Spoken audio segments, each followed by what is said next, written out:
Pessoal, vamos falar sobre o conservadorismo aqui no Brasil.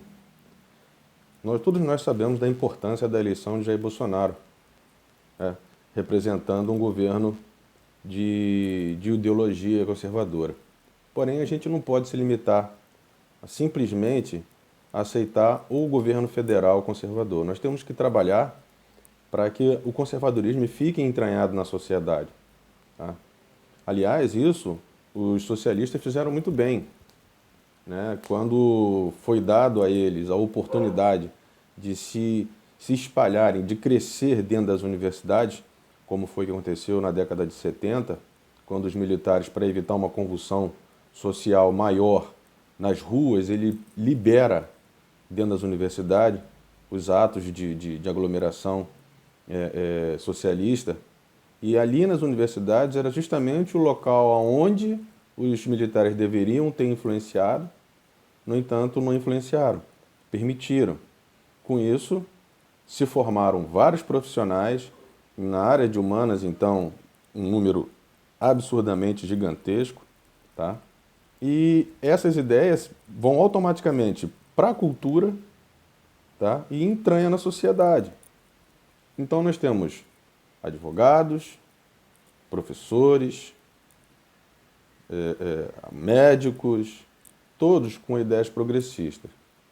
Com isso, o conservadorismo ele foi sendo tratado como um pária. Ou seja, se você se assumisse como conservador ou como liberal, você era visto como se fosse um bandido.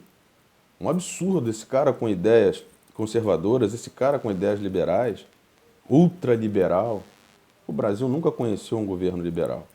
O ultraliberal, então, passou longe, tá? O mais próximo de liberal que nós tínhamos, que poderia ter sido uma voz da direita decente nesse país, foi Carlos Lacerda. E assim mesmo os militares fizeram o favor de abafar ele no caso. Ou seja, uma voz que caiu no ostracismo e se perdeu. O positivismo militar trouxe essa deficiência para o nosso país. Então, quando nós elegemos Jair Bolsonaro para ser presidente do Brasil com o ideário conservador, não dá para ficar parado só com ele. Para isso a gente precisa investir na intelectualidade, tá entendendo?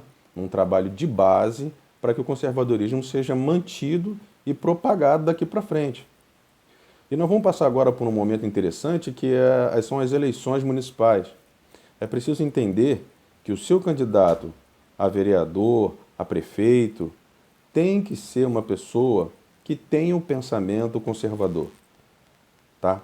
É preciso investir em novas lideranças, não só no legislativo ou no executivo municipal, mas também nas lideranças de bairro, entendeu? As pessoas precisam entender isso, porque tem muita gente que propaga ideias progressistas sem dizer, sem saber que é progressista. E nas últimas eleições nós vimos que essa maioria não existe progressista, existe uma maioria conservadora, senão Jair Bolsonaro não tinha sido eleito. Então o que precisamos fazer? Precisamos tomar conta do conservadorismo, passar isso adiante. Não só agora para os mais velhos que não têm conhecimento do que são as ideias conservadoras, mas principalmente para as novas gerações. Tá? Eu indico uma literatura de um intelectual conservador brasileiro, é o Flávio Gordon. Esse cara ele é antropólogo, ele escreve também para a Gazeta do Povo. É uma ótima literatura, um ótimo livro. O Flávio ele vem despontando aí como um intelectual conservador no Brasil.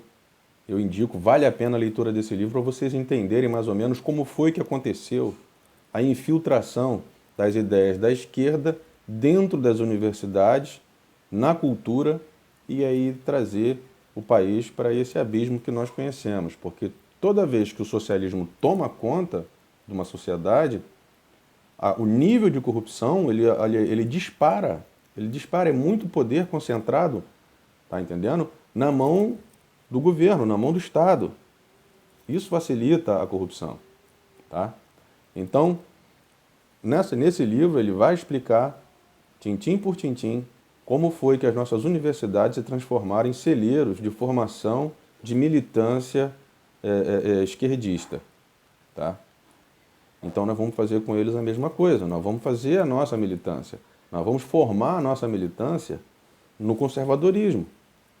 E o que é melhor de tudo, o que eles estão dizendo por aí, que há dinheiro injetado de empresários para o movimento conservador, para o movimento liberal, está caindo por terra. O próprio STF agora aí recebeu um parecer contrário às acusações do STF de que não há robôs, ajuntamento de robôs para poder difamar pessoas do Supremo ou integrantes do Legislativo. É um movimento espontâneo. E assim é que a gente vai manter o conservadorismo de forma espontânea, tá? Para isso nós precisamos de vocês. Precisamos que todos estejamos juntos, lutando contra isso, para afastar esse perigo da nossa sociedade de vez. Afinal de contas, se o Brasil pretende ser um país desenvolvido, precisa se alinhar com países desenvolvidos de direita. A esquerda, ela, infelizmente, ela representa o retrocesso. Vai fazer com que nós voltemos atrás e abrirmos as portas aí para a corrupção e para esses partidos que a gente já conhece. Tá? Peço a vocês que deem o seu like ou o seu dislike nesse vídeo, que sigam lá na página no YouTube, tá ok? Para que esse vídeo ganhe notoriedade, para que possa chegar a mais pessoas. Precisamos trabalhar juntos. Quanto maior o número de pessoas visualizar o vídeo e comprarem a ideia, gostarem da ideia, mais forte o movimento fica. Então não esqueça de dar aqui o like ou o dislike, afinal de contas é um canal democrático, tá? Você tem o direito de gostar ou não do conteúdo que aqui está. Comente lá nos comentários, diga aquilo que você gostaria de ouvir e nós vamos trazer em pauta. Vamos conversar muito sobre isso, até porque é um papo reto. Sou eu e você. Um forte abraço e até o próximo vídeo.